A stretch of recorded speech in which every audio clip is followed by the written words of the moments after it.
Well, it is good to have an exact differential equation because they are easy, well, relatively easy to solve. There is a kind of simple procedure.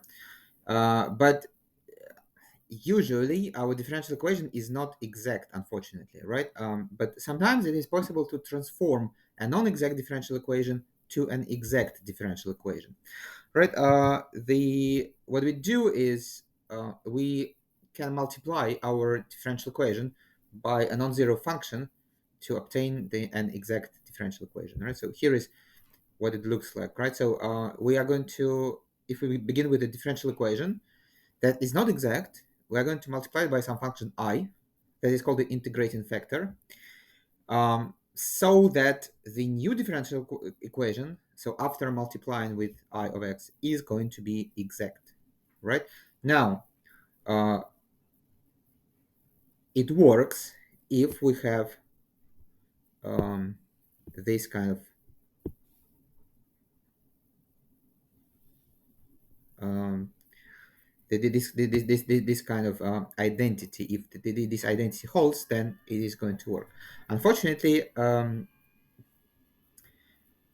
usually it's not really possible to solve it, to find an a function I of x and y that satisfies this identity, right? So, and nevertheless, so let me show you um, how it works, right? So here we are given the integrating factor and we need to verify that it is an integrating factor. And then after verifying that this is an integrating factor, we're going to proceed solving the differential equation. Okay, so integrating factor means that I'm going to multiply my differential equation by this integrating factor, x squared y. So I'm going to multiply the coefficient at dx by x squared y, the coefficient at dy by x squared y, and the right-hand side is still 0 because 0 times anything is still 0. Right, so doing this, I'm going to get the following. So 3 x squared y times y squared is going to be x squared y cubed, I believe, yeah, plus 5x to the 4 y squared dx plus 3xy times x squared y is going to be x cubed y squared plus 2x cubed x squared is x to the 5y dy is 0. Right, so right now I have multiplied my differential equation with x squared y. Now let me verify that what I got is in fact an exact differential equation. Right, so in order to do this, notice that this is m, right? So this is n. So the partial derivative of m with respect to x is going to be, sorry, with respect to y. I need to differentiate m with respect to y and n with respect to x, right? So partial derivative of m with respect to y is going to be 3 times 3 is 9 x squared y squared plus, I'm differentiating with respect to y, so 2 times 5 is 10 x to the 4y, and partial derivative of n with respect to, sorry, to x, of course, um, is going to be 3 times 3 is 9 x square y square plus 5 times 2 is 10 x to the 4 y, and they're equal, so it's kind of magic. Now, so what is magical about it is that it's not really possible, so that there is no general procedure to find an integrating factor. So although it is possible to find an integrating factor in some situations, but of course I know how to find an integrating factor here because I just um, invented this. Well, Dr. Tan invented this example by beginning with um,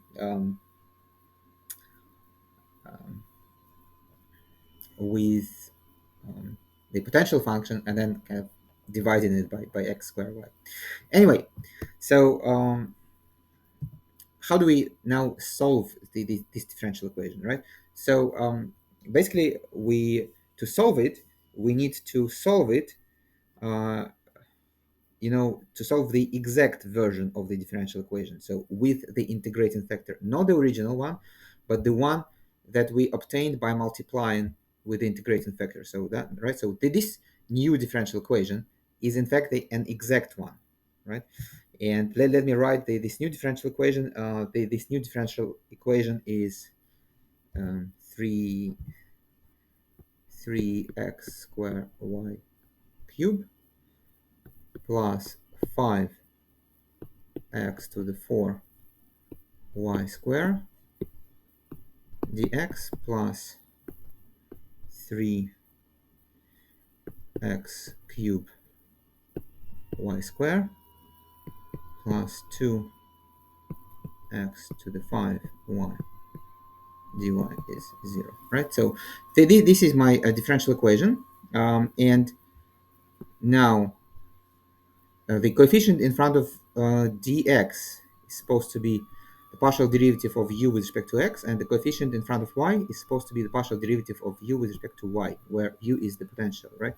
So which means that u itself is going to be the antiderivative of whatever is in front of x with respect to x. So it's 3x squared y cubed plus 5x to the 4 y squared dx, right? So this is now I'm integrating with respect to x, right? So the antiderivative of 3x squared is just x cubed y cubed plus, now 5x to the 4, the antiderivative is x to the 5 y squared, generally speaking, plus some constant, well, some constant, but since we have two variables, some function of y, right? Because the derivative of a function of y when we differentiate with respect to x is going to be just 0, right? So now what is the partial derivative of u with respect to y? Now I need to differentiate this with respect to y, and this is going to be 3x cubed y squared plus 2x to the 5 y plus c prime of y, right? And this is supposed to be the same as this boxed thingy. So, and comparing the terms, we have the first term is the same, the second term is the same. So which means that the c prime is just 0, and we don't really have to have it. So that's basically it, right? So my u is just this x cubed y cubed plus x to the 5 y squared, and the solution of the differential equation is x cubed y cubed plus x to the 5 y squared is some constant c. Now this is the final answer.